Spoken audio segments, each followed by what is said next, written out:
All right, everyone, thanks for joining me today. Okay, so let's get into this video. I recently went to Ghana for Dirty December. I chose to go to Ghana because I wanted to understand the country. I've often talked about Ghana on my program and on my platform. I've criticized Ghana. I've also given Ghana kudos in many instances. I wanted to go to Ghana for this particular Dirty December because I'd previously gone to Nigeria in the past. Ghana and Nigeria experienced Dirty December right about the same time. And I've experienced Nigeria's Dirty December, and I wanted to experience Ghana. My plan is to go to other African countries. The next one I will be going to will be the Sahel countries. I'm going to try to schedule them, all three of them, on the same trip, where I go to Burkina Faso, Niger, and also Mali. My plan is to go to African countries and to experience a lot of the Pan-Africanism in many African countries. I was in Nigeria a couple of years ago, and I thought it would only be fair for me to go to Ghana, especially with the fact that I do have a lot of Ghanaians who watch me. Now, I wanted to experience Ghana to understand its people, the culture, and boy, was it an eye-opener when I went to Ghana. I wanted to understand a couple of the things I've covered on my platform. Things like Afrobeat, right? The love of Afrobeat. I've often talked about how Afrobeat is a huge wave in the entire world. It's a thing that everyone, unless you've been living on that rock, you've heard of Afrobeat. I wanted to understand how Ghanaians felt about that. I also wanted to know, in terms of what we've heard, that Ghanaians aren't promoting their own music and they latched onto Afrobeat. I also wanted to understand what their feelings regarding Afrobeat is, and to see how they felt about it, as well as also their own music. I also wanted to experience, their food, their culture, the people, and plenty of more things. Now, one of the things you're not going to get in this video, let me help you understand this right now. What you're not going to get in this video is a comparison between Nigerians and Ghanaians. That's not what I went there for. I didn't go there to find where Nigerians are better or where Ghanaians are better and try to compare these two. That's not what I went there for. I wanted to understand the Ghanaian culture. When I go to visit the country, I spend time with the locals and I try to understand their mindset. Because one thing to hear reportings and report things online or see things online, it's another thing to really be there on ground to see how they treat you and find out things for yourself. So you're not going to get a comparison between Nigerians and Ghanaians in this video. That's not going to happen. I think these two countries are great within themselves.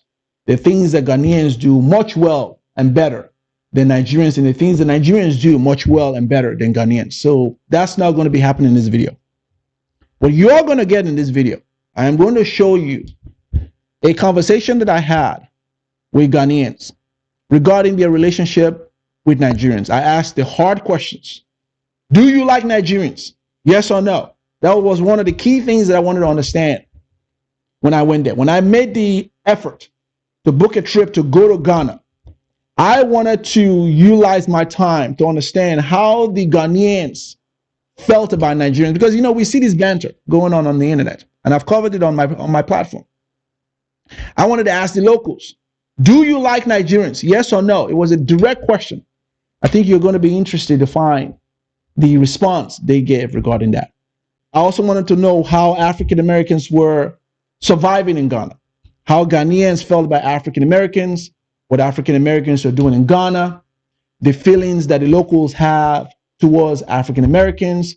I think you're going to be interested in learning what that is. Then we had a conversation about South Africa. You're going to want to tune in to how Ghanaians feel about South Africans and how South Africans feel about Ghanaians. That's another conversation.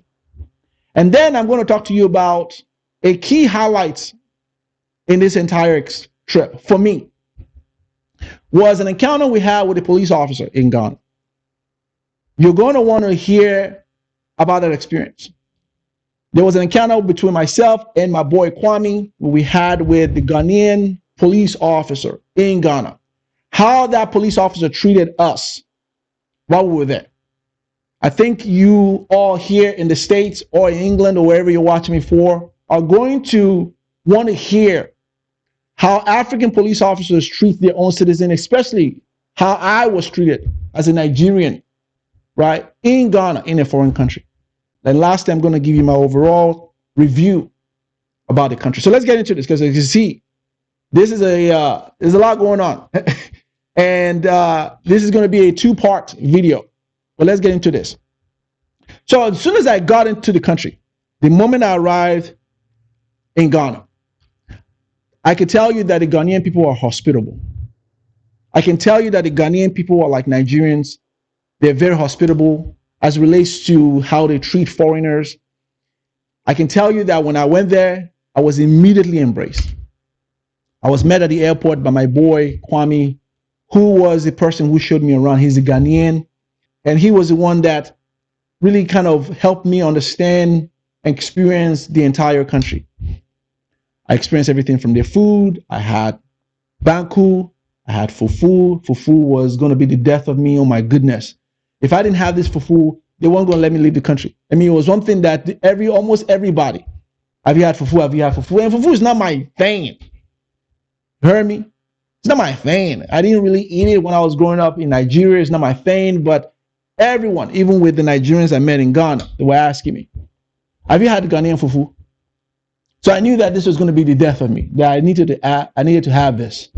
Otherwise, these guys weren't going to let me leave the country or let me be at peace. So I had the Ghanaian fufu, and it was a great experience. It tastes really good. It's different from Nigeria, but it really tastes really good.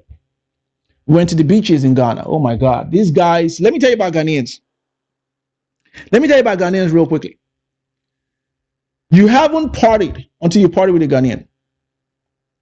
I'm going to repeat that one again. You have not partied until you party with the Ghanaians. Ghanaians party hard. See, I've experienced partying in Nigeria. And Nigerians party hard too. But my goodness, the experience in Ghana was a sunrise or sunset partying. These people are crazy. The moment I landed in Ghana, I got there on the 21st. I left here on the 20th of December. We got there on the 21st. Nighttime.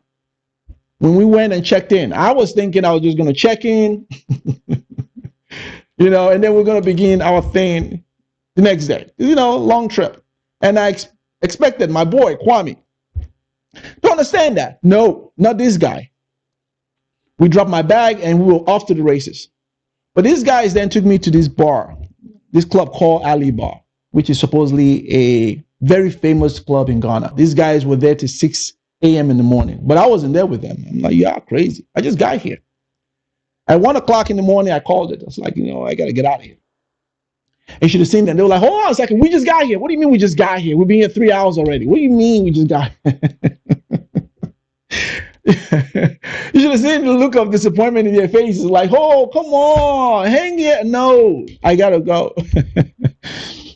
This was every day when we were there. It was partying, sunrise to sunset, every day. And big up to Kwame. And then I asked him, I said, hold on a second. Is this a normal thing for you all? You just party like this every single time? He says, yeah, that's what we do. It was a sight to see, right? Of course, Dirty December, while I was there, the influx of people also added to the crowd. But for some reason, this is their life 24/7. I met a lot of great people. I met his family, who are very hospitable, his sisters, his brothers, who really embraced me. That's one of the things I will tell you about Ghanaian people, is that they are very welcoming. It is not a farce when you hear that Ghanaians are very welcoming. I felt it. It was one of the key things I was looking forward to seeing if I was going to feel like home. And the moment I got off that plane, when we were taxiing, before we even taxied and we landed in Accra and I got off that plane, I felt it right at the airport. It felt great. And I experienced that too when I go to Nigeria, by the way. It's an African connection. Let me help you understand this. If you haven't been to Africa and you're looking forward to going to Africa, one of the key things you're going to feel the moment you get to Africa, right? You're going to feel this embrace that you're home. You're going to feel it. It's a spiritual feeling, right? And it's going to be your ancestors connecting with your spirit man or spirit woman, that you're home. You're where you are meant to be. And I felt it. And on top of the fact that the Ghanaians are very, very, very, very welcoming. And so that was great to see. Now, one thing they wanted to get me to do was to try the mango juice. Now, let me help you understand this. If you've not been to Ghana, do not, I repeat, do not try the mango juice, because it'll be a memorable thing that you'll want to soon forget. I want you to take a look at this clip of what your life will look like if you do try the mango juice. Take a look at this. Bro, it's the grandmother who produced this mango. His grandmother? Yeah, let's talk about grandmother. Okay, so explain that thing again. Okay, so this is mango fruit. Blended with a little bit.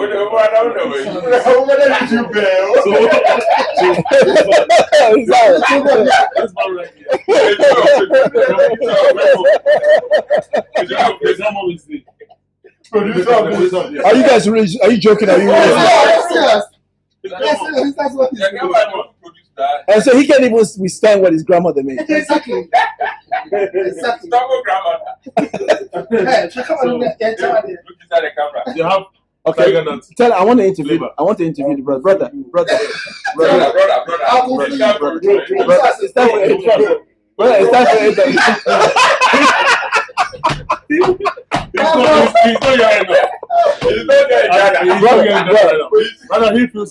Bro, we have he's not around right now. As he's speaking, he's not. He'll come back in the next 2 hours. Someone tap him. I'm about to do the interview. I'm doing the interview.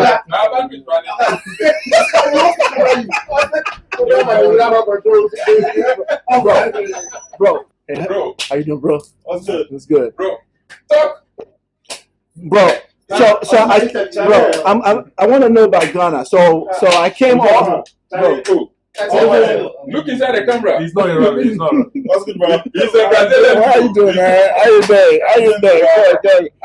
I'm loving your country, man. Really? Yo, I'm loving your country. Bro, he's a Brazilian. I love it. He's a Brazilian. Is it Brazil? He said you enter America. This one has gone to a lot. It's for that. You need to interview him. He passed through the border. He has gone to Mexico, Colombia. Yeah. In fact, all the Panama, all the South American countries. Just to enter America. Just to go to America. Just go. Okay, so I need to interview him. Yes, Yeah, yeah. bro. I want to hear about your experience.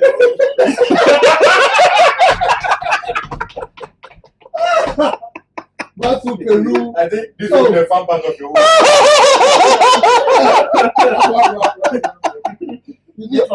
Yo, so he's gone right now. So you're telling me that he's not here. This is just a flash. He's not here. So how long is he gonna stay like this? Let's say 2 hours. But he's already 4 hours in like this. Yes. So he has 2 more hours. 2 more. 2 or more. Because he drank this mango juice. Yes. This mango juice. Just the smoke come But as soon as he out. comes back, you just have a rough time, like 1 hour to rest, and then you Go back again. He's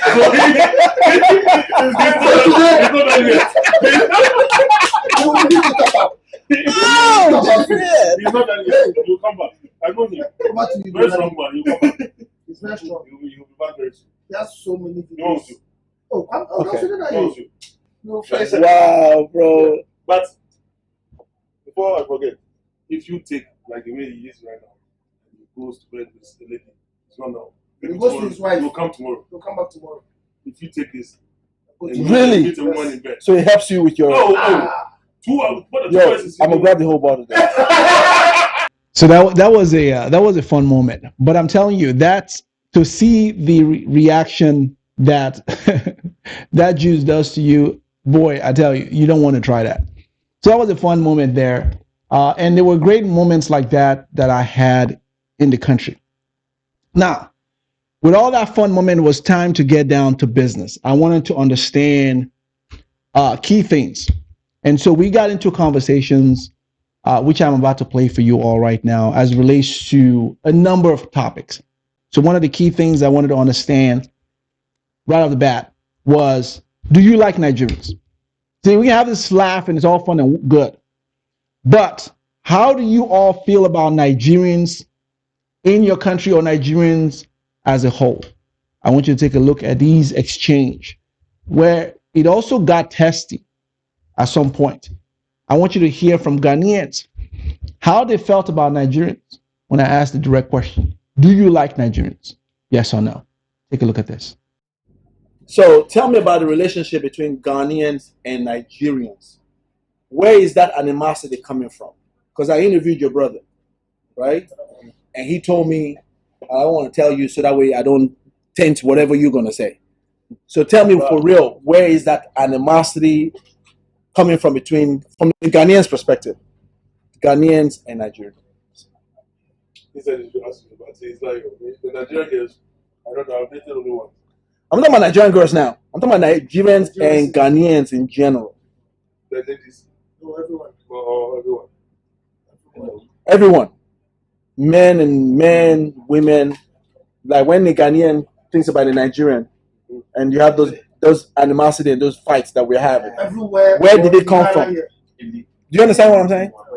You don't understand the question? Okay. That's what I want. I want to know because I know from the Nigerian perspective. Right? I want to hear from the Ghanaian perspective. That way it's fair. Do you guys like Nigerians? Yes or no? Yeah, we do. Oh, he's back. He's alive. He's alive. He's back. He's back. The apple did it, huh? The apple is back. Okay, so you say yes, we do. Is that you talking or is that you still listening? We do. We do. We do. Depending on what is the situation you feel, where we are, or what we are doing. That shows whether we have the patient. What does that mean? Explain that. So let's say we are doing a business with a Nigerian man. Definitely, it's good to try it. So that's the general consensus that Nigerian men will try to cheat you. Okay. When it comes to, let's say, that is Ghanaians and Nigerians not being in Ghana or Nigeria, but in the United States. When I go to meet a Ghanaian man and a Nigerian man, and I'm in need of help, I think the Nigerian man is going to help me. Okay, hold on. So I want you to explain that one again because you said two things that are powerful. First, you said that a Nigerian man will try to cheat you. In terms of Business. But then you also said that a Nigerian will be more likely to help you than a Ghanaian. In someone else's country, not in your country. Wow. Not in Nigeria, not in Ghana, but out of these two countries. Oh, okay, okay. So a Nigerian will not try to help you in Ghana or in Nigeria. But outside Ghana or Nigeria. Have you experienced that before? Yeah. Is this coming from an experience? Where can you share? Not necessarily experience, but I know people who have been there. I know people who have gone through that. So they know that Nigerians are helpful in a different country. Like maybe if they live in the United States or France or England, Nigerians are more helpful. But Nigerians helping you in Nigeria is a total different situation. That's interesting, bro. I never heard that one. Okay. Okay, so tell me about this whole thing about Ghana. Yeah, I asked you because he just said something. He just said something, and you gotta tell me your story about the Nigerian thing and the Ghanaian relationship. He just said two things. See, I don't want to taint your but I'll tell you anyway.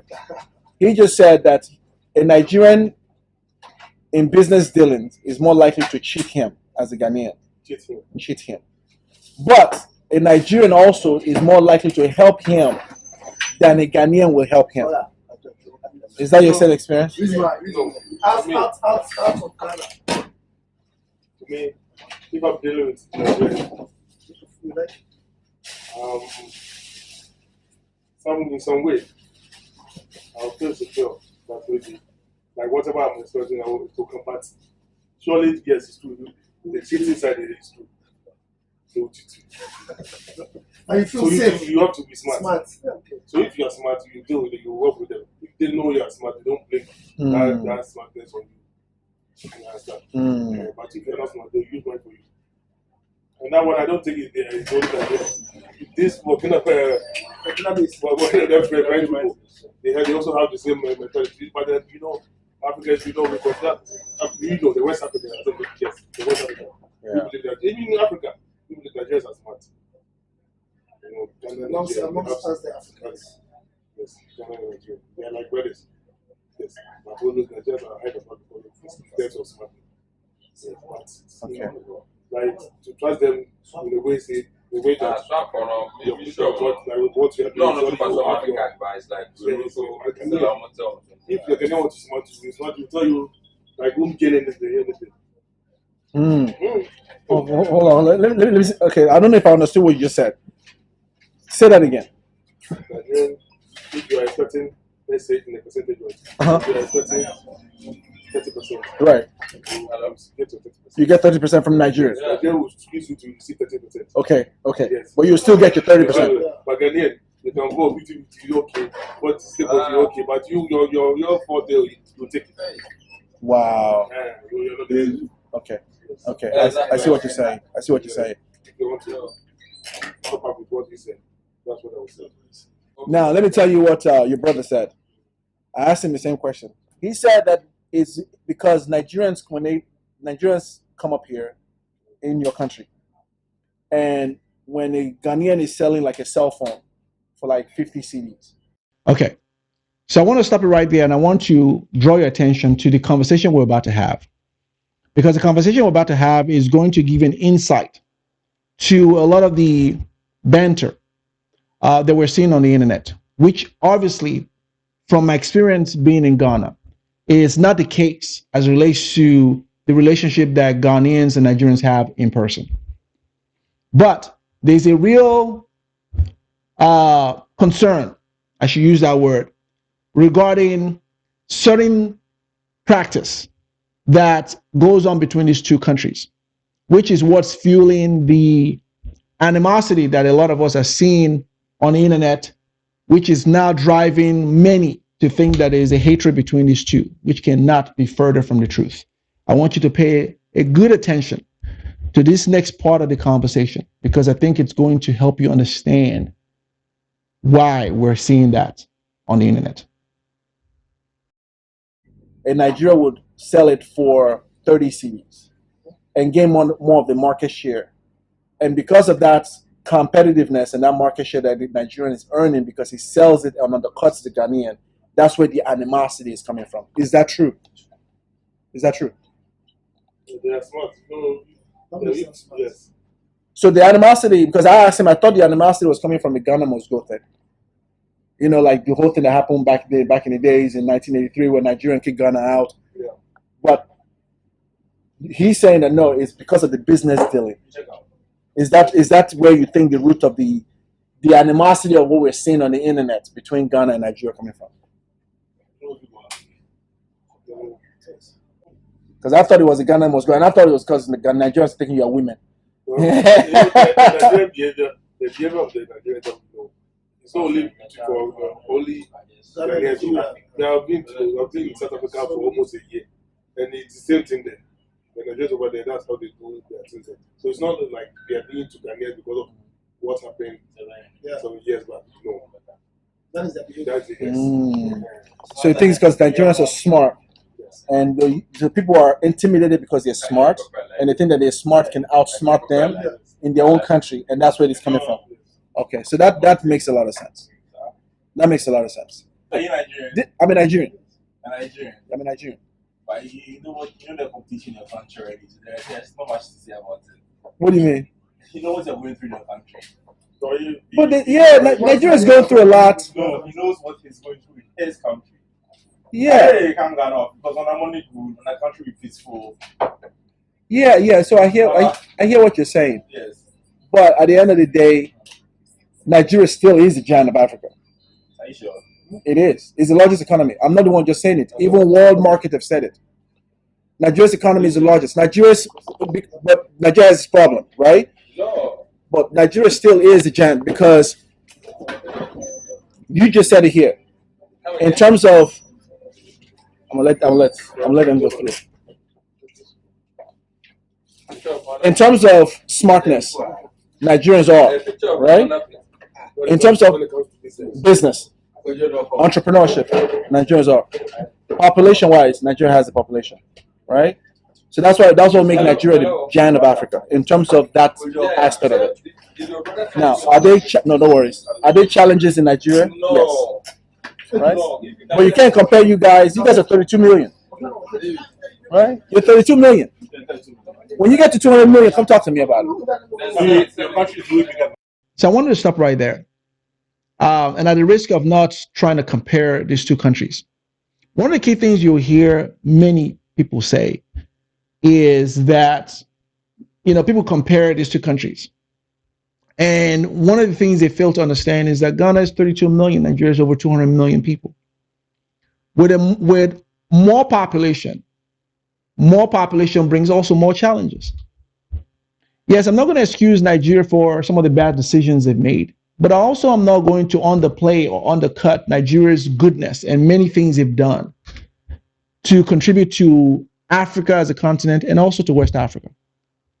So a lot of people also fail to understand that Nigeria is home to many other foreigners. See, when you see the 200 and something million people, many people tend to think that those are all Nigerians that make up that. No, Nigeria is home to Indians. There's a huge population of Indians in Nigeria. There's a huge population of Chinese in Nigeria, Lebanese in Nigeria. These people add to the population of Nigeria. And so with a country like Nigeria, right, who houses a lot of these foreigners, these ones add to the challenges and the complexity that the country faces. Again, not to make excuses for some of the bad decisions that country has made that brought the country to where it is. But the country has also made great decisions, which has invited these people in. Ghana is still a young country, as well as Nigeria. Ghana has 32 million people. So a lot of the challenges that Nigeria faces, Ghana doesn't face. So I need to highlight that point, that to compare these two together, it's almost asinine, because 200 over 32 million, it's not something you compare. I mean, there's one state in Nigeria that it's larger than Ghana's country put together, right? So I wanted to educate them that when you get to 200 million like Nigeria, you may not have it as easy, and you may also experience some of the challenges that Nigerians are experiencing also, because when we were at 32 million, Nigeria was far better than what it is today. So that was something I wanted to bring up. And we have more challenges. Right. So with more challenges, I'm not excusing some of the stuff. The reason why you guys are challenges is because of the economy and the currency state. Supposing it was to be normal like Ghana, like you guys would have been. See, you don't understand what I'm saying. If you have time, I can. When we were 32 million, we weren't having this economy like this. With larger population, there's a larger challenges. Do you understand what I'm saying? That's true. So I'm saying that when you get to 200 million, you may not have it as easy and all this stuff you're talking about. There's a lot more things you have to deal with when you have more people. Do you get what I'm saying? That's what I'm saying. That's what I'm saying. Do you like first question, do you like Nigeria? Oh yeah. Why? Oh, Nigerians. If a Nigerian man knows something, it's not hard for him to show you. I mean, that's my like I don't know what to say, but like that's how I feel. Anything about them is and if a Nigerian man knows something about them, that's have you recorded? I've gotten his answer. It's called Bondo. Okay, so if Nigerian men. Now, what this man is about to tell you is a general consensus amongst Ghanaians as they feel towards their feelings towards Nigerians. It's a general consensus I heard throughout my time there, how they feel about Nigerians. Ghanaians love Nigerians. Love Nigerians. You're hearing them tell you that if Nigerians, they are more likely to get help from Nigerians than even from their own people. This is a general consensus. Now, they love their own people. Okay, let me make that clear. Ghanaians love Ghanaians. But it's also a thing to highlight that Ghanaians feel, these are Ghanaians. I didn't pay them for this. I didn't select the Ghanaians I wanted to talk to. These are random people that showed up at this garage. It's my boy's brother's garage. He has a car lot, and he sells cars. really great cars. This was at his office. They were having this conversation, and there were random Ghanaians that showed up, which is why I wanted to play this and have a raw conversation. The general consensus is that Ghanaians love Nigerians. And the Nigerians that I met in Ghana also love Ghanaians. It's a mutual exchange. And the consensus is that the Ghanaians feel the Nigerians, wherever they go, out of Ghana, they are more likely to get love from Nigerians. And that is something that I wanted to make sure that I highlighted in this video, that I found out from Ghanaians in their own country about their feelings towards Nigeria. And I think that says a lot. You were saying, go ahead. Yeah. Nigerian people, they know a lot of stuff. I mean, and if you are willing to know, they will show you. See, they are not that type of people that will try and hide it from you or something like that. Yeah, and I think they are nice people. Just that you not get it 100%. And some of them too are not real. I mean, you can finish some business with them and they'll take their piece away. I mean, let's be honest. You gotta be honest. I'm asking an honest question. Oh yeah. But what you just said went off of what he said. Yeah. Because he said that a Nigerian is more likely to help you. Yeah. Right? That's what you said, right? Yeah. Than a Ghanaian. Do you think that he's right by way? Not in Ghana, but but okay, I hear what you're saying. When you travel out of the country. Okay. So that's 100%. So if I should travel out to meet a Ghanaian man here, a Nigerian man here, I'm seeking shelter. You go to Nigeria, outside of the country. Yeah. Yes. I'll go to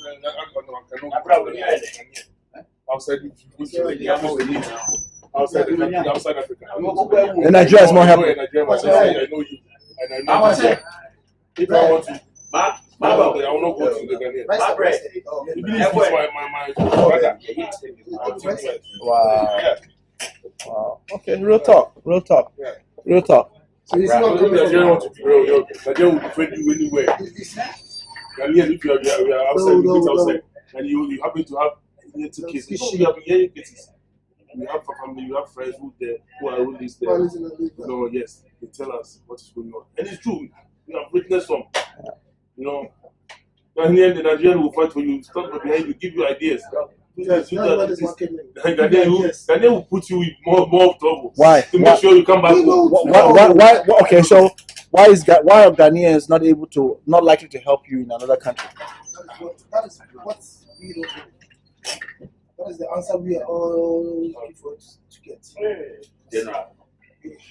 For Ghana to help you outside Ghana, family is family member or something. But total two strangers, a Ghanaian and a Nigerian.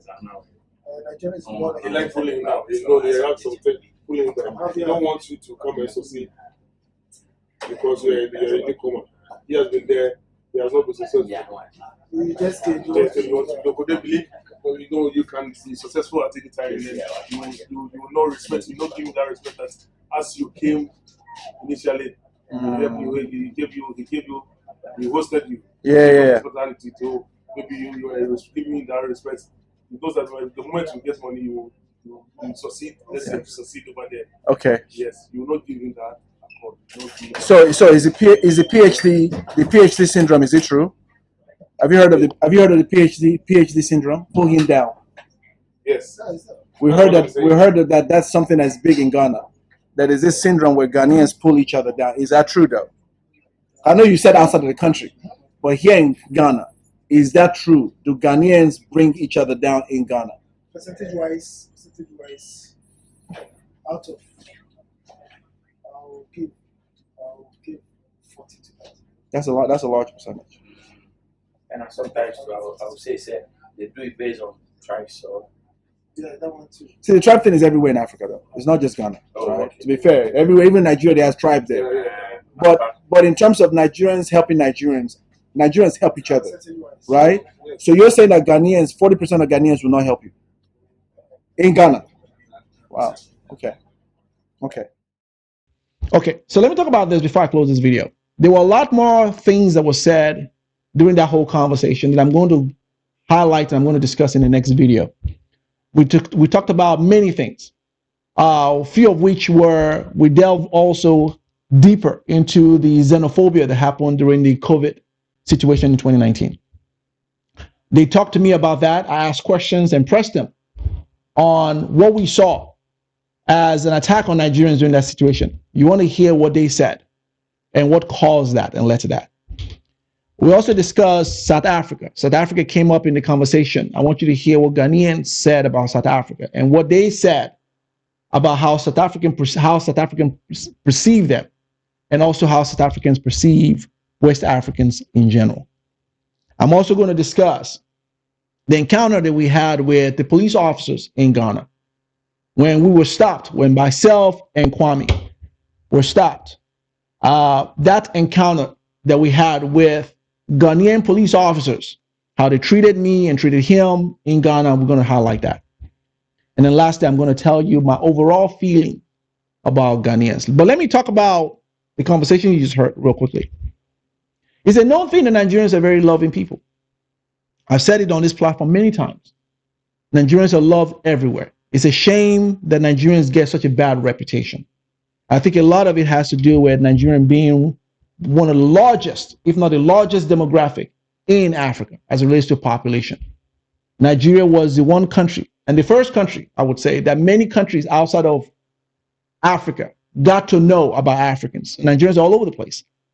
So it's easy for many people to paint Nigerians bad, even when it might not be a Nigerian doing a lot of the things that they see. I've often talked about and reported where there were crimes committed in other countries, and those individuals lied and said they were Nigerians when they were not Nigerians. They were from other African countries, and it was later found out they were from other African countries and not Nigerians, but they used the identity as Nigerians. So you find a lot of these things happening, which destroys the reputation of Nigerians. Now, let me also say this. Even while Ghanaians on that clip were talking to you and telling you how Nigerians are more likely to help them than their own people, my experience in Ghana while I was there is that Ghanaians are loving and kind people. Not to take away from the experience that they have, and I'm sure that their consensus is true in terms of Nigerians are more likely to help. However, I experienced a level of hospitality from Ghanaians that I would tell you was refreshing to see. I experienced a kinship, a brotherly love, and a willingness to help you from Ghanaians while I was there. Now, I'm not going to take away from the experience, and I'm sure that I am not the only one who feels this way. I am not the only one who thinks Ghanaians are loving people, are kind people, generous people who love Africans in their own country. But I don't want the messaging to be lost in that. For anyone to leave this video, right, to think that Ghanaians are not likely to help themselves. No, Ghanaians help themselves and they love themselves. You're going to see it in my other video. The Ghanaians are drawn to each other. They love their music. They love their creativity. They love their own culture. They love their country. And that's what I felt and experienced in Ghana. So I hope you guys enjoyed this video. And I hope that you will stay tuned to the other part of my video, where I'm going to go deeper into some of the experiences I've talked about and highlighted in this video. It was a pleasure to visit Ghana. It was a pleasure to learn about some of the things that I even got wrong. It was a pleasure to learn from Ghanaians themselves some of the perceptions that is floating around here out there. And I look forward to really learning a lot more about who Ghanaians are, their country, and their culture. So thank you all for watching. Please like the video, share the content, subscribe to the channel, and I'll see you all next time. Kommer aldrig känna så här för någon annan än dig. Aldrig, aldrig, aldrig. Kommer aldrig känna så här för någon annan än dig. Varje gång jag bak på dig, jag tänker åh vilket kap jag har gjort. Jag skulle gå tillbaka till tid, göra om allt igen och